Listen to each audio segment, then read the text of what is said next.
Welcome back. Now, as I mentioned at the beginning of the news, Joe Biggs is at the Arizona border in order to give you a closer look as to what is actually happening there. What does it look like, both on the ground and from the air? Joe, tell us what you're seeing at the border. It's been pretty mind-blowing, David. You know, yesterday I showed you how easy it is to clearly just walk across the border. There's nobody around. And then once you get into our country, there's wooded area that you're covered and concealed and no one can see you. And that area is like a wildlife refuge. So the only way Border Patrol, if they even see you, could even go in there is if they have what they call a suspect. They know a known suspect. That's the only way they can even go into that part of the area. So Border Patrol is restricted from that area because it's a wildlife reserve? Yes, that's BLM's property. Oh, yeah, BLM. I remember those guys. Yeah. They have desert tortoises I think you've met them before. Right? Yeah, the BLM is maybe quarter of a mile away from us right over here. So, yeah, those are your buddies. Yeah, those guys will shoot you if you get in their area. That's what they say anyway. So. Well, except for the illegals. Apparently they have safe passage. That's right. Well, yeah, Glenn Spencer took us up in his single-engine Cessna today, and we got some really amazing aerial footage of the state of our border. He told me I would see stuff that I just wouldn't believe, and he surely was right.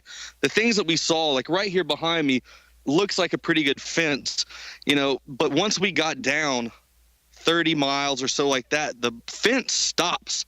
Then you get into a mountain range.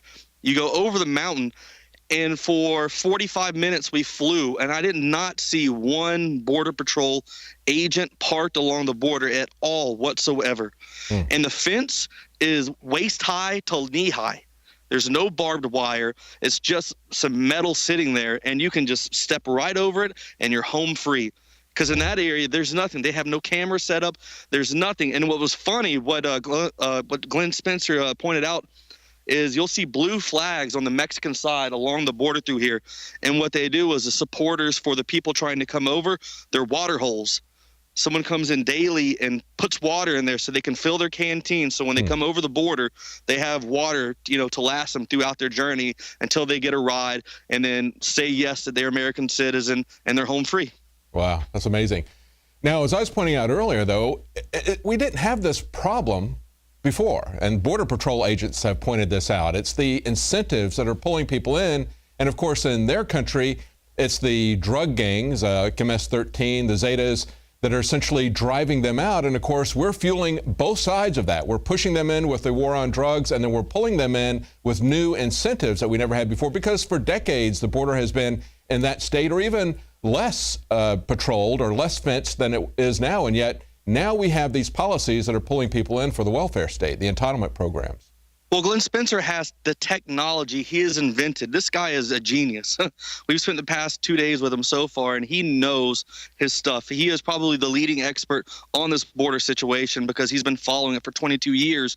He took this technology that he came up with. We're about to get a demonstration here in about the next hour. But he took this technology to Washington, and everyone loved it. There were people from other countries who loved it. They wanted to use it to protect wildlife refugees in Africa where people go and hunt the elephants and try to kill them. So they can censor. He has these seismic readers that go on the ground and can detect people walking around. And what it does, it sets off an alarm. A drone flies up out of the ground. It flies and searches that area. Once it gets somebody, it pinpoints them, follows them, and it gives them live footage back to the base camp. Then the drone goes back to its spot and flies. No one controls the drone. It's all automated. What happened was he just went down to McAllen, Texas, and talked to the Border Patrol. Once they saw that, they loved it. And when they went and told their superiors that we need that this technology will secure our border, the government shut down the contract, and they will not speak to him now. Well, so them talking about how they want to secure the border is complete and total BS, because I'm telling you right now, I've seen almost $80 million of fence today put up, and there's gaps in it. Strategically, they don't even try to hide it. They have lifted the gate up and put these pins with locks in them that only they have, the government has the key to, and they're left wide open.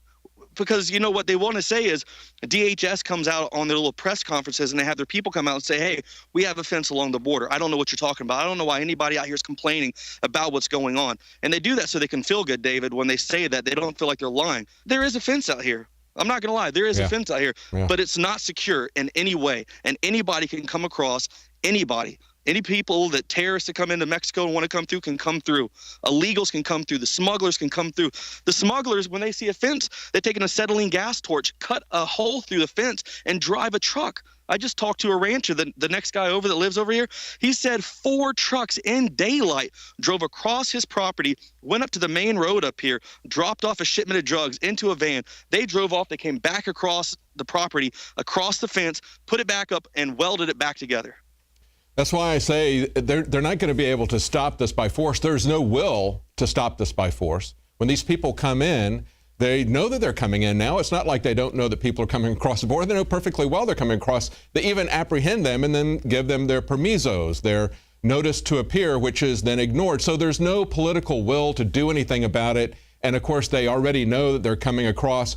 We've had this war on drugs now for decades, and it's getting more and more dangerous. We've seen hundreds of thousands of people killed just in Mexico alone, and that kind of violence is now going to move its way into this country. It will be used to create an elevated police state. So I'm very concerned about trying to stop this by force when really it's a matter of policy. It's a matter of the government wanting to build the welfare entitlement state programs to create what they call clients, and that's exactly what these people are going to be. They're going to be dependents on the federal government. That's what they want.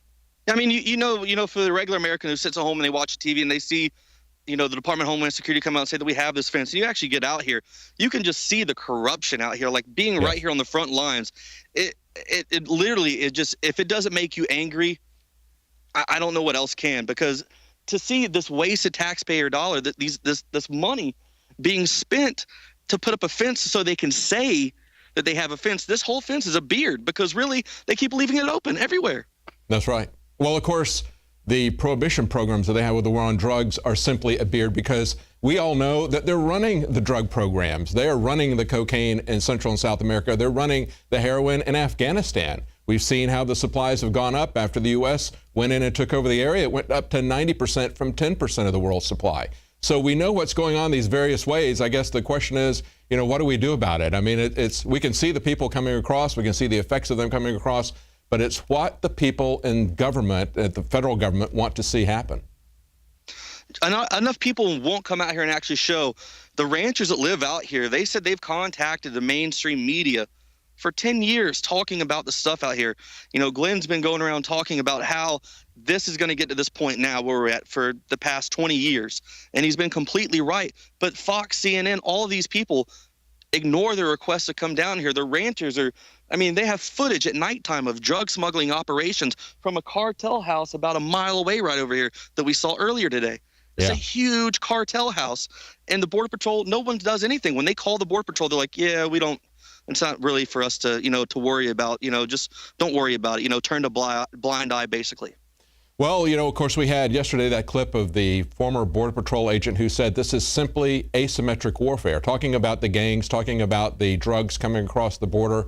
And of course, Joe, you and I were at the Asymmetric Warfare Center. We've seen how they're training for that. Maybe this is the incentive that they will have to create martial law in America that they've been training for so long. And it's so scary because, you know, in a perfect country with a government that really isn't corrupt and loves the people and really wants to be successful, sending the National Guard down to the border would work. But the people we have in Washington right now, there's no good can come from this. You know, Rick Perry, you know, and President Obama, they talk about how they're enemies, blah, blah, blah. But, you know, Rick Perry used to be a Democrat. You know, they have the meeting. He's in there chuckling with them. And then they're talking about sending the National Guard out to the border. That's not going to do anything except scare people. And then eventually they're going to try to get the people used to it. That's one step to ease it in to go into full martial law. That's right. And of course, he says he's going to send the National Guard to the border, but I think he immediately started the call up on the National Guard. I don't think they're actually going to send anybody there for about 30 days. So it's a lot of posturing. Well, we're about out of time. Joe, tell us what you've got coming up. All right, so what we're going to do now is go over to Glenn Spencer's ranch back over here, and he's going to give us a demonstration on the seismic technology that he's been trying to have put along the borders from Brownsville all the way over to California. This is groundbreaking technology, the best there is to secure our borders, and we're going to go over here and see what it is, film it, and we'll have a video out for you guys tomorrow about that. Thanks, Joe. I'm anxious to see that, as well as the aerial footage that you've taken. We'll check back with you. Thanks. Well, that's it for tonight's news. Now, as you remember earlier in the show, as I read that article from the National Journal about how can journalists take back their beat, they said they'd become dependent on the government for press releases. They were afraid that they wouldn't get access if they didn't read the press releases the way the government wanted it read. And of course, we don't do that here at InfoWars. Just as we see Staff Sergeant Joe Biggs going across the border, going places that they don't want you to see, going to press conferences and asking questions that they don't want to be asked. That's what we do here at InfoWars. Support us with PrisonPlanet.tv. If you're not a subscriber, please contribute to it by becoming a subscriber. You can also pass this out. Up to 11 other people can share this simultaneously with you. They can watch the news every night along with you simultaneously, as well as have access to all of Alex Jones's documentaries. Well, that's it for tonight. Join us tomorrow night at 7 Central, 8 p.m. Eastern.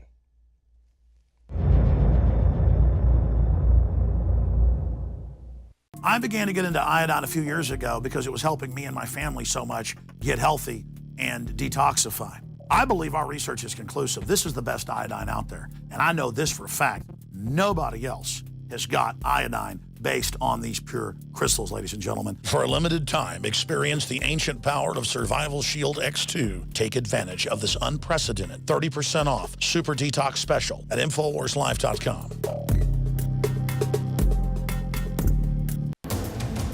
You are watching the InfoWars Nightly News, which airs 7 p.m. Central at InfoWarsNews.com. Members can share their passcode with up to 11 other people, and your support is helping us defend liberty worldwide.